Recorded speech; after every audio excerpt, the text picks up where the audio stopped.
агар саршумори чорво зиёд бошаду сифат надошта бошад, он гоҳ хароҷот зиёду даромад кам мешавад. Зотпарварӣ ва таваҷҷӯҳ ба парвариши чорвои зотӣ то рафт бештар мегардад. Ин имкон медиҳад ки дар баробари беҳтар шудани таъминоти бозори истеъмолӣ бо гӯшту шир ҳамзамон даромади хоҷагиҳои чорвопарвар зиёд шавад. Зеро тавре таҷриба нишон медиҳад, самараи бештарро на саршумор, балки чорвои хушзод медиҳад.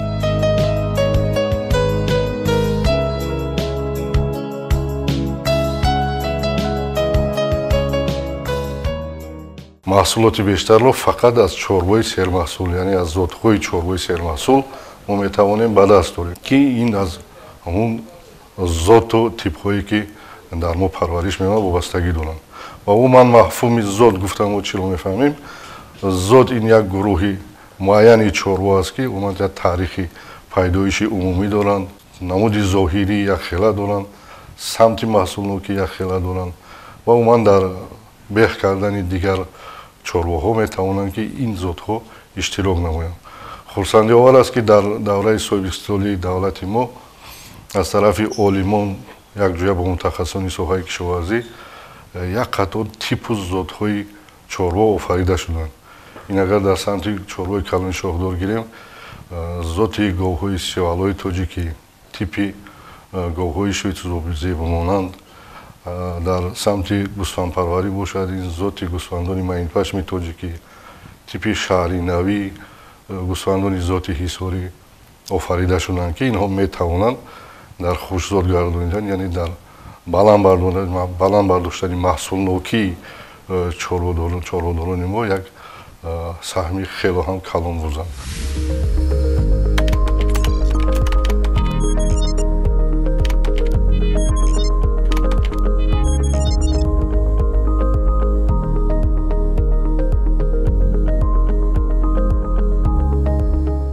аллакай мардум моҳияти парвариши чорвои зотиро дарк карданд. он чорвои каммаҳсуле ки доштанд, маҳсулоти кам мегирифтанд ва онҳо ҳатто зараровар буд, аз онҳо даст кашиданд.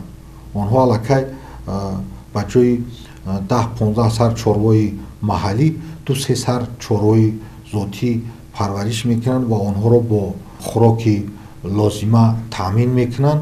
аз онҳо даромади зиёдтар мегиранд ва арзиши аслие ки маҳсулоте ки аз чорвои зотӣ мегиранд, ин хеле арзон аст ва онҳо даромади иқтисодии хуб аз парвариши чорвои зотӣ мебинанд. барои ҳамин мардумам ҳама он хароҷоте мекунад, ӯро ҳисоб мекунад. он хароҷоте ки барои парвариши чорво мекунад, ҳамаи онро аллакай мардум дарк карданд ки бояд чӣ хел ба парвариши чорвои зотӣ машғул шаванд.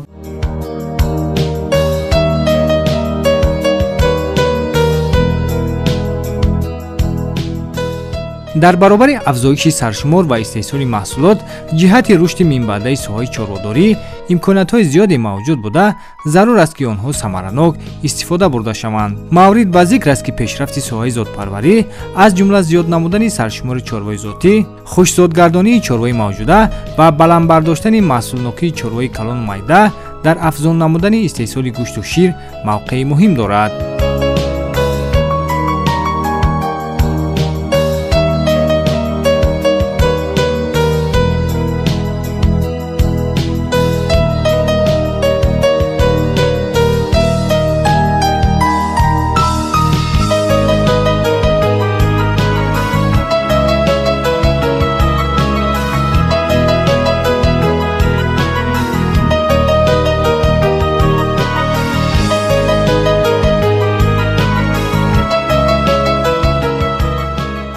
ҳар як чорводоре ки ба парвариши умуман ба парвариши чорвои сермаҳсул зотӣ машғул аст, албатта баъзеи мустаҳками хӯроки чорворо дошта бошад.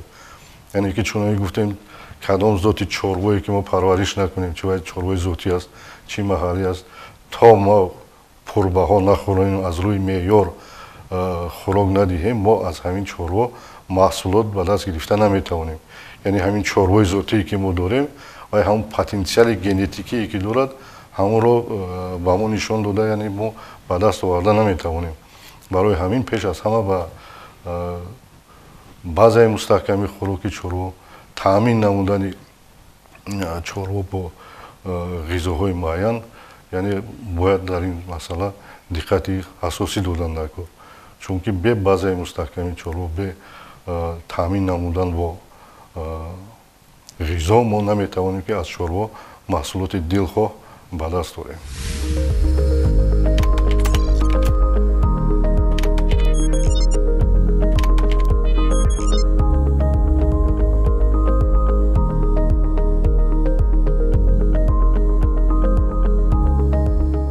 пешрафти истеҳсоли гӯшту ширу тухм метавонад ки дигар паҳлӯи гӯем амнияти озуқавар, таъмини амнияти озуқавар, ин дастрасии иқтисодии ҳамин маҳсулотҳоро таъмин созад.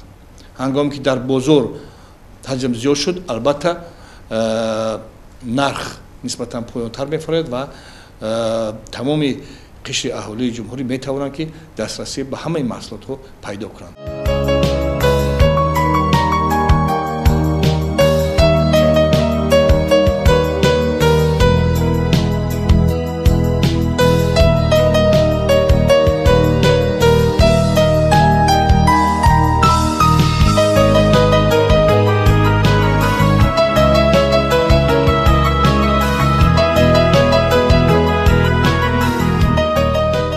имрӯз ки саршумори бештари чорво ба бахши аҳолӣ рост меояд, нарасидани мутахассис то андозае метавонад дар пешрафти соҳа монеа эҷод кунад. ҳар нафаре ки мехоҳад чорвои сермаҳсул дошта бошад ва аз он манфиати иқтисодӣ гирад, бояд нигоҳбини онро дуруст ба роҳ монад. мавриди зикр аст ки дар чанд соли охир баъзе аз фермаҳои чорадории мамлакат барои дӯшидани саршумор технологияи ҳозиразамони аврупоиро ворид намуданд, ки қувваи ками меҳнатро талаб менамояд.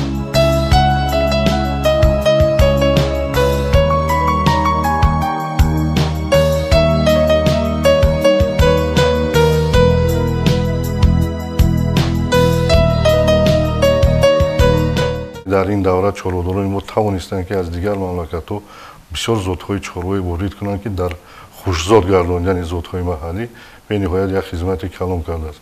дар соҳаи гӯспандпарварӣ ман аз ҷумҳурии Қазоқистон зотҳои гӯспандони маинпашми қазоқӣ 180 сар ворид карда шуд ки ин дар хоҷагии зотпарварии Кангути ноҳияи Темурмалик истифода бурда шуданд ва чуноне ки мо омӯзиш кардем солҳои охир, дидем ки чӣ қадар сифати ҳамин чорвое ки дар хоҷагӣ парвариш карда мешавад бениҳоят зиёд шуд. яъне як таъсири худро барои хушкзод кардани ҳамин чорво расонид ва дар чорвои калони шоҳдор ҳам бисёр зотҳо ворид карда шуданд. имрӯз мо медонем ки чорвои хушкзод ворид карда шуд ки инҳо ҳам дар хушкзод кардани чорвоҳои маҳаллии мо умуман як таъсири хеле хуб расониданд.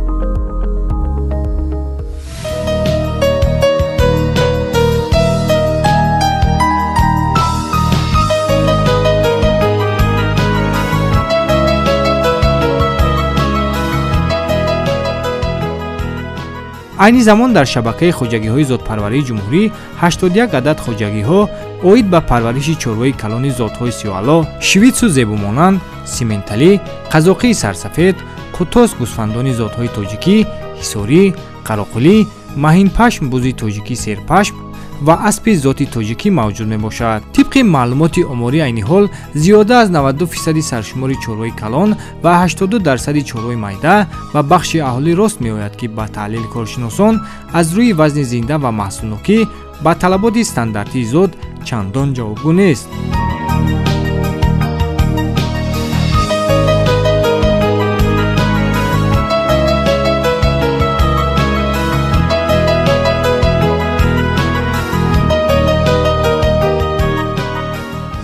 %93 чорвои калони шоҳдор ва зиёда аз 81% чорвои майда ба аҳолӣ тааллуқ дорад, яъне дар дасти аҳолӣ мавҷуд аст, парвариш карда мешавад.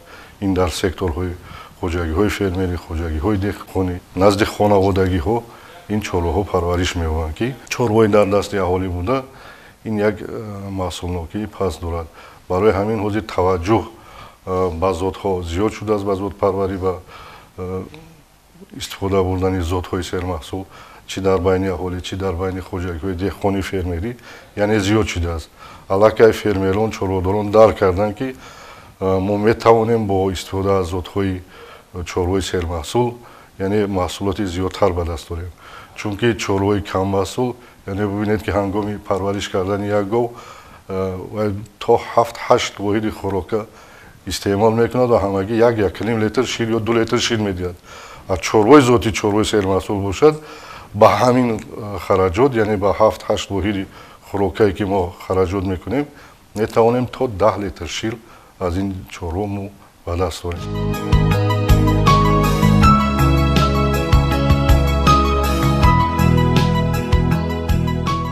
агар яке аз роҳҳои афзун намудани маҳсулнокии чорво ва бештар ба даст овардани насли солим пешгирии бемориҳои сироятӣ ва саривақт анҷом додани эмгузаронӣ бошад, роҳи дигар хушкзод кардани чорво дониста мешавад.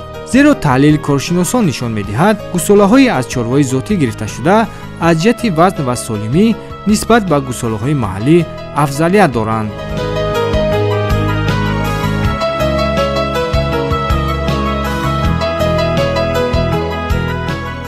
масалан дар вақти таваллуд агар гусолаҳои каммаҳсул 18-20 килограмм вазн дошта бошанд, пас вазни зиндаи гусолаҳои хурдзотӣ гирифташуда ҳангоми таваллуд 25-32 килограммро ташкил медиҳад. инчунин вазнафзункунии шабонарӯзии чорвои хурдзотгардонидашуда низ нисбат ба чорвои каммаҳсул 20-30% зиёд мебошад. агар ширпӯшии солонаи чорвои маҳаллӣ 1600-1700 килограммро ташкил диҳад, пас аз чорвои хурдзотгардонидашуда дар як сол то 3000 килограмм ва аз ин зиёд шир ҷӯшида мешавад.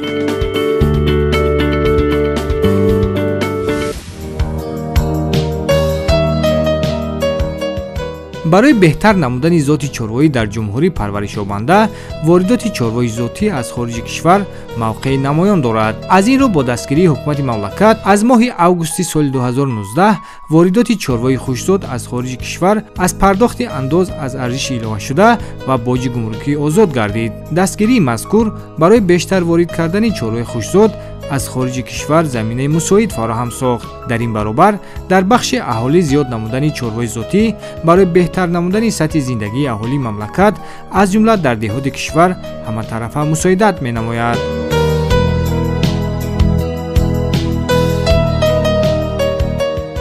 зотҳои хуби чорво офарида шудааст. чорводорон метавонанд ки дар беҳ кардани дар хушкзод кардани ҳамин чорвои худ аз ин зоту типҳо истифода баранд. чуноне ки мо медонем дар ҷумҳурии мо хоҷагиҳои зотпарварӣ хело ҳам зиёд ҳастанд ва корҳои зотофари зотпарвариро мо бештар метавонем ки дар ҳамин хоҷагиҳои зотпарварӣ такмил диҳем. яъне чорвои зотиро мо метавонем ки дар ҳамин хоҷагиҳои зотпарварӣ парвариш карда баъд ба аҳолӣ пешниҳод кунем, барои хушкзод кардан ба аҳолӣ пешниҳод кунем. яъне дар аҳолӣ яке аз роҳҳои хушкзод кардани чорвои аҳолӣ ин нуқтаҳои бордоркунӣ мебошад. яъне ки ба ин восита мо метавонем чорвое ки дар дасти аҳолӣ аст ба воситаи ҳамин бордоркунӣ чӣ бордоркунии озод бошад чӣ бордоркунии сунъӣ бошад мо метавонем ки чорвое ки дар дасти аҳолӣ мавҷуд аст ин чорвоҳоро мо ба ҳамин восита хушкзод гардонем.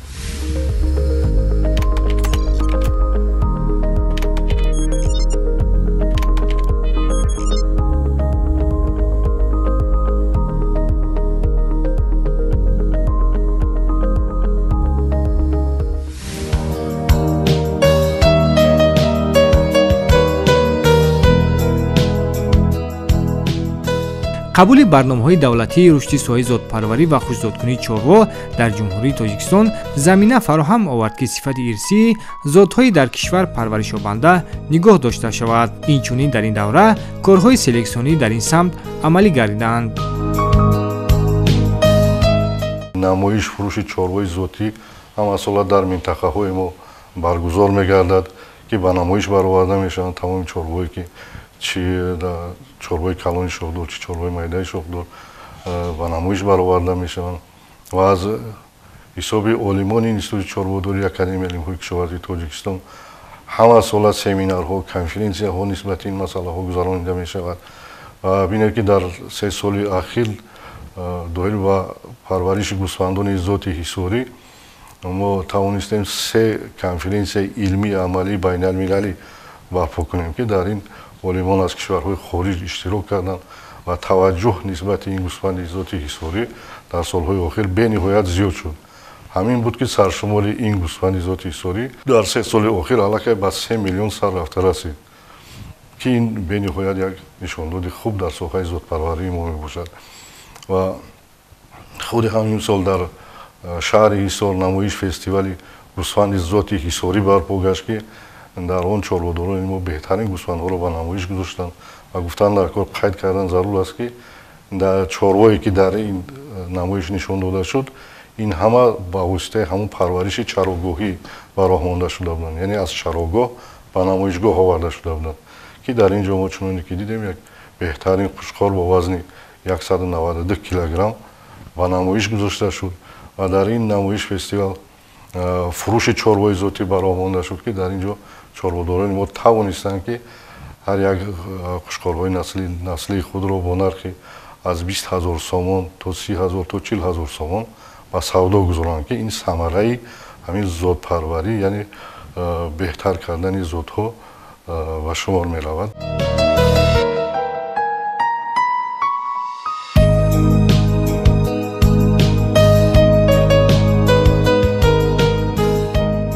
омор нишон медиҳад ки дар натиҷаи амалӣ гардидани барномаҳои рушди соҳаи зотпарварӣ ва хушзодкунии чорво дар ҷумҳурии тоҷикистон майли бештари хоҷагиҳо ва соҳибкорон ба зотпарварию нигоҳубини чорво афзуда, ин тадбир ба бештар шудани саршумор ва истеҳсоли зиёди шир ва маҳсулоти ширӣ сабаб гардидааст.